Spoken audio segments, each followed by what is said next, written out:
강원특별자치도 속초시 설악산 국립공원. 따사로운 주말, 설악산에는 등산하기 위해 모인 한국인들로 분주합니다. 초보자 코스에는 노약자부터 어린아이까지 다양한 연령대가 드나들고 있는데요. 평온하던 등산로가 이어지고 있는 순간 어디선가 의문의 비명소리가 울려 퍼집니다. 그에 맞춰 여행객으로 보이는 한 외국인이 패닉에 빠지더니 낭떠러지로 그대로 굴러떨어지는데요. 그와 동시에 수많은 등산객들은 우왕좌왕하며 사색을 한 채 달아나기 시작합니다. 도대체 설악산 등반 중 이 외국인과 한국인들은 무슨 끔찍한 상황에 처한 걸까요? 안녕하세요. 저는 캐나다 토론토에서 무역회사에 근무 중인 줄리엔입니다. 여러분들 중에도 누군가에게 털어놓기 불편하고 생각만 해도 두려운 과거를 갖고 있는 사람들이 있을 겁니다. 제가 그렇습니다. 제 몸에 남들에게 보이기 불편한 흉터들이 몇 군데 있습니다. 여기서 제 흉터에 관해 이야기를 해야만 스토리가 진행될 것 같아서 밝힙니다. 저는 한쪽 귓불이 없습니다. 그리고 종아리 부근에 40반을 꿰맨 흉터가 있고 갈비뼈 부근에는 떨어져 나간 살집 탓에 피부가 울긋불긋합니다. 씻을 때마다 제 몸을 볼 때면 과거에 끔찍했던 사고가 떠오릅니다. 지금도 그날만 생각하면 당장 어제의 일처럼 사지가 떨립니다. 그날의 사고는 캐나다 엘버타주 바나프 근처에 있는 나나 미트산에서 발생했었는데요. 캐나다의 산은 정말 훌륭하고 아름답지만 그만큼 위험하기도 합니다. 산짐승이 빈번하게 등장하거든요. 출몰하는 종도 곰이며 하이에나며 사슴 등등 참 다양하기도 하죠. 제가 고등학생 때였습니다. 어릴 적부터 등산을 좋아했던 저는 학교가 쉬는 날에 친구 3명과 함께 등산을 갔어요. 매번 등산할 때면 부모님과 동행했었는데 친구들과 자유롭게 산을 탄다고 하니 여행을 가는 것처럼 기뻤습니다. 실제 부모님 허락 없이 몰래 친구들과 약속 잡고 나선 것도 처음이라 상당히 들떴었어요. 다들 사춘기 시절을 떠올려 보시면 공감될 겁니다. 그 나이에 어른 몰래 하는 일탈은 꽤 스릴 있고 즐거움을 줍니다. 그런데 미성년자가 왜 미성년자이겠습니까? 그저 흥분하여 준비성 부족하게 등산을 갔다가 그만 조난당하는 사고를 당한 거예요. 길을 잃는 바람에 밤늦게까지 산을 헤맸습니다. 사실 길을 잃은 건 그리 큰 문제가 아니었습니다. 날이 밝으면 인적을 찾아 다시 움직이면 되었으니까요. 문제는 산짐승의 존재라는 겁니다. 조난과 동시에 재수없게도 곰을 만나게 된 거예요. 지상과 가까운 길이라 생각했던 어느 길이 사실은 산중으로 더 깊이 들어가는 방향인 줄 몰라서 발생한 일이었습니다. 저희가 곰을 발견하게 된 과정도 참 어처구니 없었습니다.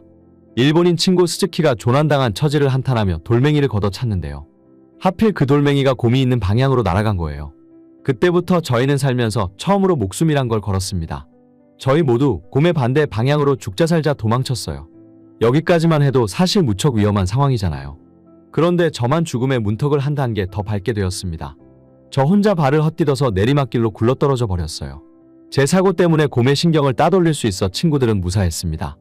그리고 저는 밤새 기억에도 없는 도랑에 묻혀있다가 날이 밝아서 발견되었어요. 출구를 찾은 친구들이 구급대원을 불러와 발각될 수 있었습니다. 물론 제 기억은 굴러떨어지는 순간에서 끊겨 병원에서부터 다시 이어졌어요. 눈을 떴을 때 온몸에 둘러진 깁스를 보고서 얼마나 울었는지 모릅니다. 그때 생긴 부상이 아직도 사라지지 않고 제 몸에 고스란히 남아버렸습니다.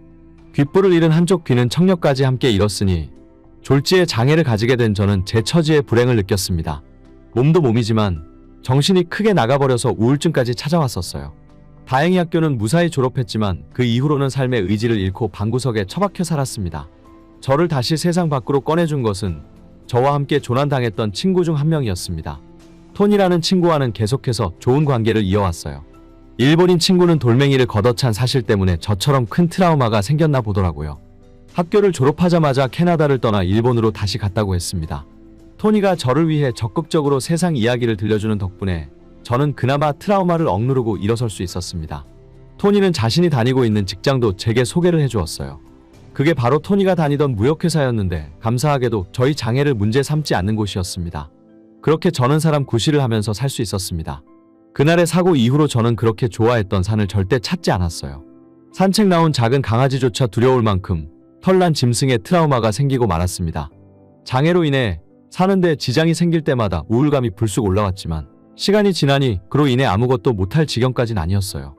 직장은 제게 지루한 일상을 주는 수단이기도 하면서 공포를 피할 수 있는 유일한 도피처였거든요.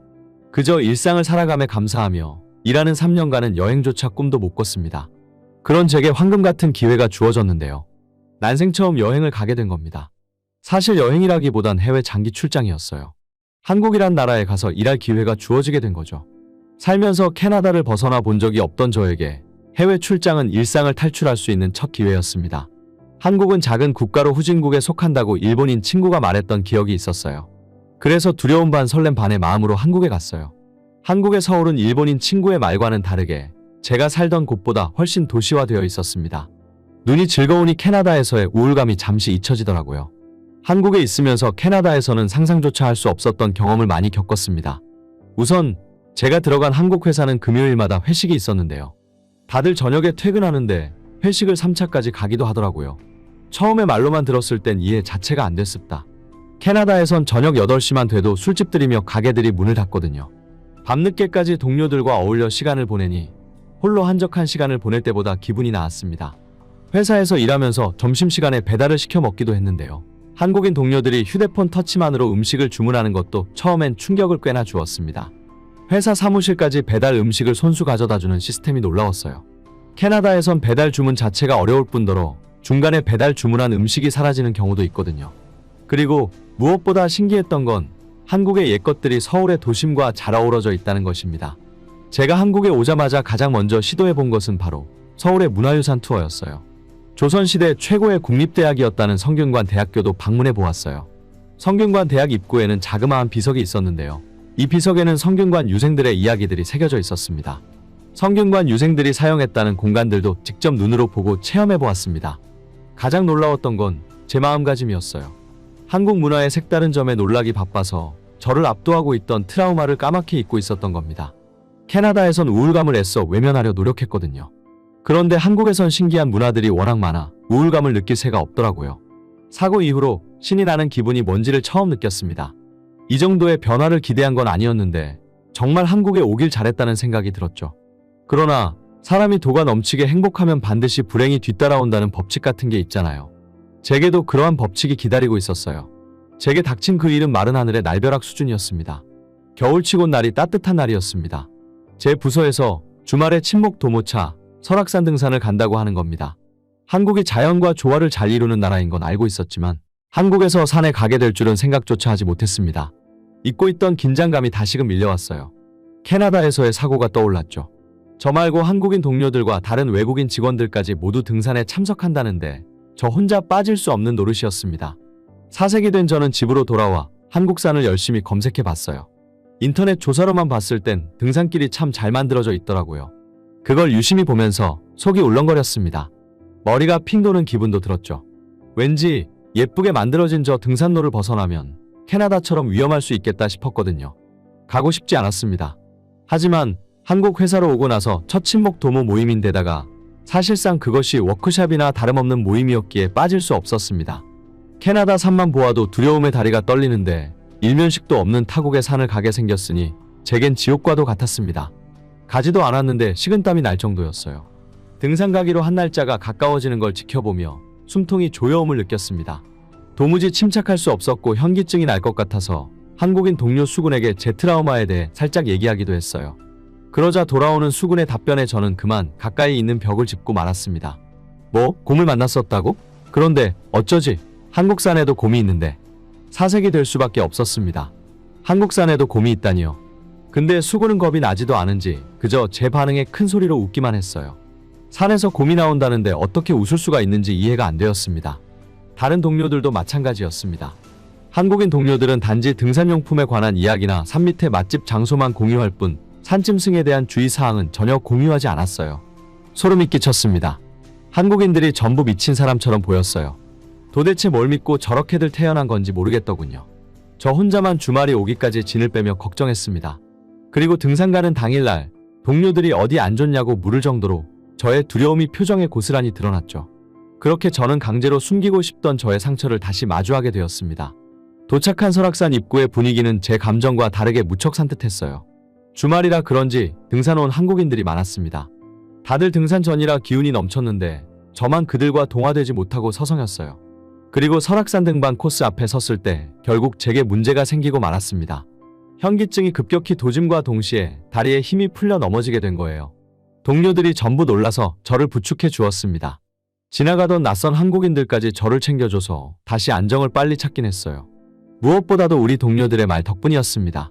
몸이 안 좋은 것 같은데 아랫목에서 쉬고 있어요. 저한테는 희소식 중에도 가장 희소식이었습니다. 잘됐다 싶어서 그 제안에 냉큼 고개를 끄덕였어요. 동료들을 보내고 물을 마시며 급하게 마음을 추스렸습니다. 그런데 말입니다.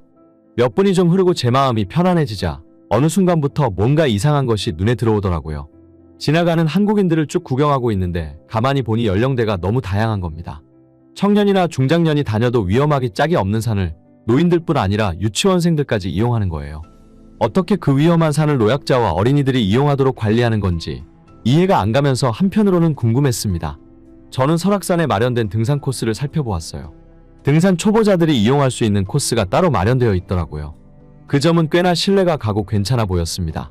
사회적 약자들이 망설임 없이 그 코스를 이용하는 것 보니 저도 그 정도 코스쯤은 용기 내어도 되지 않을까 하는 생각도 들 정도였죠. 한 10분 고민했습니다. 그렇게 저는 등산을 끊은 지 무려 10년 만에 다시 산길을 밟게 되었어요. 당연히 겁이 났습니다. 걸으면서도 내내 캐나다산에서의 사고가 떠올라서 숨이 막히긴 했습니다. 그래도 설악산은 캐나다산과 확연하게 다른 점이 있었습니다. 등산길이 잘 닦여 있다는 겁니다. 하지만 역시 산이란 걸 국가 불문하고 안전하게 관리하는 곳은 없나 봅니다. 자연스레 안정되어 가던 저의 불안이 다시금 찾아오기 시작했어요. 등산객들의 엉뚱한 태도 때문이었는데요. 조금 더 안으로 들어가자 어린아이들 뿐만 아니라 노약자들까지 점차 등산로를 벗어나는 겁니다. 그리고는 숲을 가까이로 서슴없이 다가가더니 없는 길을 만들어 걷기 시작하는데 정말 경악스러웠습니다. 이맘때쯤 잊고 있던 일본인 친구 스즈키의 말이 떠올랐는데요. 과거에 함께 등산하다가 한국산에 대해 흘리듯 말을 한 적이 있었습니다. 한국인들은 이기적이라서 등산할 때조차 다른 이들을 배려하지 않아. 자연의 소중함도 몰라서 아무렇지 않게 훼손하곤 해. 스즈키의 말이 딱 옳았습니다. 등산로라고 만들어 놓은 길이 뻔히 있는데도 한국인들은 아무렇지 않게 자연을 침범하고 다른 등산객까지 위험하게 만들고 있었어요. 그렇게 몇몇이 위험하고 엉뚱한 행동을 하는데도 불구하고 아무도 그들을 주의를 주지 않았습니다. 저는 한국에 왔을 때 신기한 문화에도 놀랐었지만 한국인들의 정감 가는 마음씨에도 무척 놀랐었습니다. 한국인들은 위험이나 어려움에 처한 사람들을 보면 망설임 없이 나서서 돕는 따뜻한 마음을 가졌더라고요. 제가 등산 코스 입구에서 넘어졌을 때만 해도 저희 동료들 외에 모르는 한국인들까지 저를 걱정했잖아요. 그런데 정말 스즈키의 말대로 이것이 바로 한국인의 실체인 것 같았습니다. 저는 이제야 한국인들의 이기심과 민낯을 크게 실감한 것이었어요. 그렇다고 두고 볼 순 없었습니다. 제가 산에서 사고를 당했기 때문에 산이 얼마나 위험한지 잘 아는 상황에서 모른 채 하기 어려웠습니다.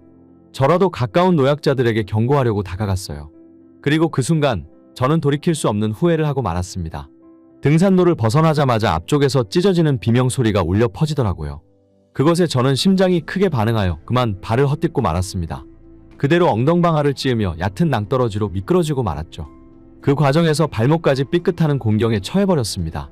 하지만 제게 발목이 아픈 건 뒷전이었습니다. 비명소리는 계속해서 들려오는 상황이었고 제 공포감은 순식간에 저를 과거로 데려다 놓았어요. 곰을 피하다가 굴러떨어졌던 10년 전의 상황으로 돌아간 듯 했습니다. 그 와중에 한국산에도 곰이 출몰한다는 수군의 발언까지 떠올라 거의 공황 상태에 빠졌죠. 그때 저는 다시 한번 더 죽자 살자 몸부림쳤어요. 어디서 등장한 엄청난 힘 때문에 제 몸이 공중으로 떴거든요. 그 힘은 마치 짐승의 거처럼 강력했고 저를 단숨에 무력하게 만들었습니다. 큰 소리로 비명을 지르며 한국인들에게 구조 요청을 했어요. 다행히 몸부림 덕에 저는 금세 내동댕이 쳐질 수 있었습니다. 그럼에도 여전히 패닉 상태라 그저 달아나야 한다는 생각밖에 없었어요. 그런데 그 순간 누군가가 제 머리통을 가격하는 겁니다. 정신이 번쩍 들자마자 제 눈에 들어온 건 할머니 두 분이셨어요. 할머니들이 플라스틱 빈 병으로 제 머리를 내려친 거였습니다. 얼이 빠진 채로 할머니들을 쳐다봤는데 할머니 두 분 중 한 분이 영어를 할 줄 아시더라고요. 가만히 좀 있어. 발목 덧나겠네. 그 말을 듣자마자 그저 깜깜하기만 했던 제 사고는 이성을 찾으며 밝아졌어요. 그제야 주변 상황이 눈에 들어왔습니다. 어느새 모여든 수많은 등산객이 저를 지켜보고 있더라고요. 저를 끌어올렸던 존재까지 확인할 수 있었는데요. 어린 자녀가 있는 아빠들이었습니다. 옆에서 다른 한국인들은 제게 수많은 말을 쏟아내며 걱정해주기도 했어요. 발목 크게 다친 것 같은데 괜찮아요? 부축해 줄 테니 일어나 보세요. 남의 위험을 외면하는 모습이 그들의 실체라고 생각했는데 한국인들은 제가 알고 있는 그 상냥한 사람들로 다시 변해 있었습니다. 그리고 그들의 단합심에 더욱 놀랐던 건 이 다음의 일이었어요. 할머니들이 모여있는 한국인들을 향해 소리치더라고요. 그러자 몇몇 한국인들이 할머니들에게 무언가를 내밀었습니다. 그건 바로 뿌리는 파스에 바르는 파스 등 응급처치를 위한 약품들이었어요. 그것들을 받은 할머니들은 제 발목을 치료해주기 시작했습니다. 본인 목에 묶고 있던 손수건까지 풀어서 제 발목을 지탱해주기까지 하였죠. 오래된 스즈키의 말이 하필 갑자기 떠올라서 제가 잠시 한국인들을 착각했던 거였습니다. 역시나 너무 감사한 마음이 들었습니다. 그러나 이 와중에도 제 심중에는 해결되지 못한 갈증이 하나 남아있었습니다. 바로 비명의 정체였어요. 저는 대체 아직까지도 들리는 저 비명 소리가 무엇이냐고, 곰이 나타난 것 아니냐고 물었습니다. 그러자 할머니가 큰 소리로 웃으면서 곰 같은 소리 하네.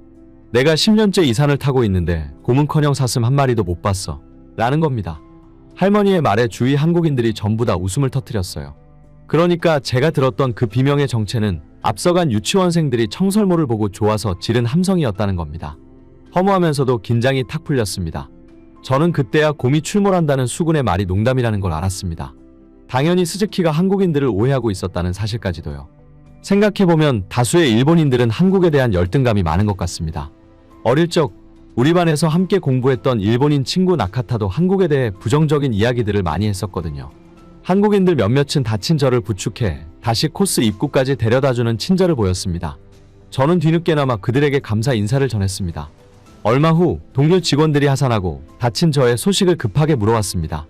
그때 오히려 제가 더 그들에게 이것저것 많이 질문했어요. 설악산 말고도 한국산에 대해 호기심이 들끓었거든요. 다들 저희 기운찬 모습에 의아했지만 저는 그 흥분된 감정을 주체할 수가 없었습니다. 마치 조난당하기 전 등산을 사랑했던 때로 돌아간 것 같았거든요. 한국에는 등산하기 좋은 산이 참 많다고 하는데 산마다 등산로가 잘 짜여 있어 웬만하면 사고율이 낮다고 합니다. 10년간 트라우마로 자리 잡혀있던 제 상처가 한순간에 극복되기란 어렵겠으나 저는 설악산 덕분에 극복을 향한 기계를 얻었습니다. 여기서 저의 강단을 멈추면 안 된다는 생각이 들었어요. 설악산을 조사해보니 설악산에는 제가 이용한 초보자 코스 말고도 10개 이상의 좋은 코스들이 많더라고요. 한국에는 쇠뿔도 단김에 빼라는 속담이 있지 않습니까? 제 기운이 불타오를 이때 꼭 시도를 해보고 싶었어요. 저는 등산 모임을 마치고 그 다음 주에 또 설악산을 찾았습니다. 아직 그때 삔 발목이 완전히 회복되지 않아서 당장은 난이도 높은 등산 코스를 이용할 순 없었습니다. 대신 케이블카를 이용해 설악산을 구경했죠. 케이블카까지 타보니 더더욱 트라우마를 극복해보고자 하는 제 결심을 굳건히 할 수 있겠더라고요. 솔직히 캐나다의 산들도 아름답습니다. 하지만 개인적으론 아름다운 산은 많다고 생각합니다. 그런데 한국은 아름다우면서 안전하기까지 하니 그것만은 캐나다라고 한들 차마 견줄 수가 없겠더라고요. 일본에서도 곰이 제법 출몰한다고 하는 것 보면 한국산이 얼마나 안전하게 관리되는지 와닿을 수 있었습니다. 세계에서 한국의 이름이 커져가는 추세인데 그 이유를 한국의 자연에서도 느낄 수 있다는 건 정말 대단한 일이라고 생각합니다. 아무리 생각해도 한국에 온 건 제 인생에서 가장 큰 터닝포인트가 될 것 같습니다. 출장을 마치기 전까지 한국에서 최대한 트라우마를 극복해 볼 생각입니다. 기회가 된다면 한국을 오해하고 있는 스즈키에게도 어서 한국의 실상을 알려주고 싶네요.